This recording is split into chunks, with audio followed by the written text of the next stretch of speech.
আমাদের হলিডে রবিবার সন্ধ্যায় আমরা বেরিয়ে পড়লাম একটু মুখরোচক কিছু টিফিনের খোঁজে।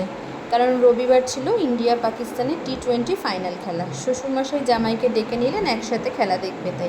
আর জামাই হলো খাদ্যরসিক মানুষ, তাই তিনি বেরিয়ে পড়লেন খাবারের খোঁজে। নিলাম কিছু চিকেন পকোড়া, মোমো আর স্প্রাইট।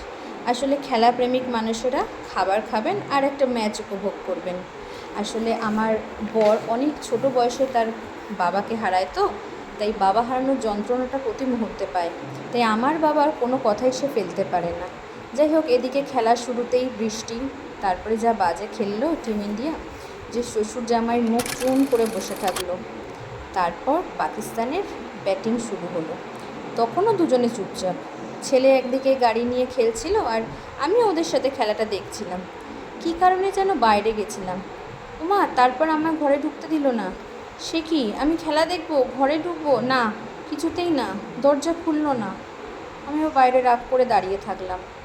তারপর দরজা খুলে বলল, ইন্ডিয়াকে জিতিয়ে বেরালাম। তা আমায় বের করে দেওয়ার মানে কি? হ্যাঁ, অসভ্য।